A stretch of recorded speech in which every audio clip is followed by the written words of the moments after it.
भारत में स्वतंत्रता दिवस हर साल 15 अगस्त को मनाया जाता है। 15 अगस्त 1947 ही वो दिन है जब हमें अंग्रेजों से आज़ादी मिली थी। आपको बता दें कि आज़ादी आधी रात के समय मिली थी। 15 अगस्त के दिन ही हम आज़ादी का ये दिन मनाते हैं। जानिए इसके पीछे की रोचक कहानी क्या है, क्यों इसी दिन आज़ादी का जश्न मनाते हैं, ये दिन ही आज़ादी देने के लिए क्यों चुना गया। पहले साल 1930 से लेकर 1947 तक 26 जनवरी के दिन भारत में स्वतंत्रता दिवस के रूप में मनाया जाता था। इसका फैसला साल 1929 में हुए भारतीय राष्ट्रीय कांग्रेस अधिवेशन में हुआ था, जो लाहौर में हुआ था। इस अधिवेशन में भारत ने पूर्ण स्वराज की घोषणा की थी। इस घोषणा के बाद सविनय अवज्ञा आंदोलन के लिए भारतीय राष्ट्रीय कांग्रेस द्वारा भारतीय नागरिकों से निवेदन किया गया था। साथ ही साथ भारत की पूर्ण स्वतंत्रता तक आदेशों का पालन समय से करने के लिए भी कहा गया। उस समय भारत में लॉर्ड माउंटबेटन का शासन था। माउंटबेटन ने ही निजी तौर पर भारत की स्वतंत्रता के लिए 15 अगस्त का दिन समय तय रखा था।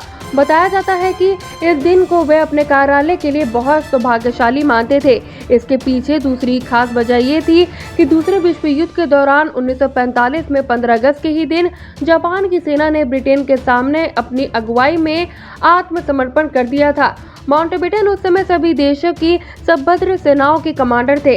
लॉर्ड माउंटबेटन की योजना वाली 3 जून की तारीख पर स्वतंत्रता और विभाजन के संदर्भ में हुई बैठक में ही यह तय किया गया था कि 3 जून के पालन में जब स्वतंत्रता का दिन समय तय किया गया, उसे सार्वजनिक रूप से घोषित किया गया। तब देश भर में ज्योतिषियों में आक्रोश पैदा हुआ, क्योंकि ज्योतिष गणना के अनुसार 15 अगस्त 1947 का दिन अशुभ और अमंगलकारी था। विकल्प के तौर पर दूसरी तिथियां भी सुझाई गई, लेकिन माउंटबेटन 15 अगस्त की तारीख पर ही अड़े रहे।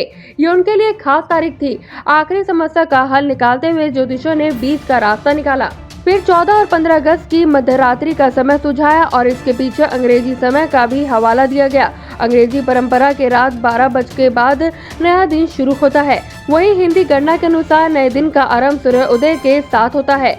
ज्योतिष इस बात पर अड़े रहे कि सत्ता के परिवर्तन का भाषण 48 मिनट की अवधि के संपन्न किया जाए, जो कि अभिजीत मुहूर्त में आता है। ये मुहूर्त 11:91 से शुरू होकर 12:15 तक पूरे 24 मिनट तक की अवधि का था। ये भाषण 12:29 तक दिया जाना था। इस तय समय सीमा में ही जवाहरलाल नेहरू को भाषण देना था।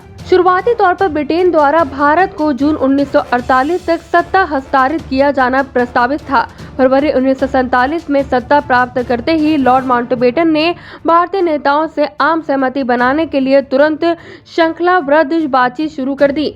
लेकिन समय कुछ इतना आसान नहीं था, खासकर तब जब विभाजन के मसले पर जिन्ना और नेहरू के बीच द्वंद्व की स्थिति बनी हुई थी।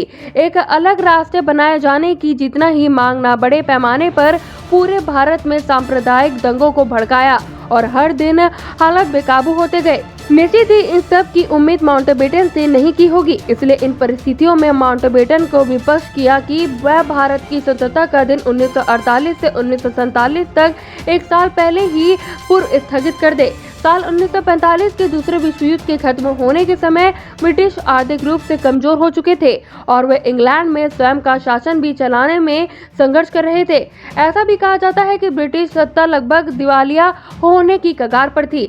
महात्मा गांधी और सुभाष चंद्र बोस की गतिविधियां इसमें अहम भूमिका निभाती हैं। 1940 की शुरुआती से ही गांधी और बोस की गतिविधियों से अवाम आंदोलित हो गया था और दशक के आरंभ में ही ब्रिटिश हुकूमत के लिए यह एक चिंता का विषय बन चुका था। News desk, action India TV.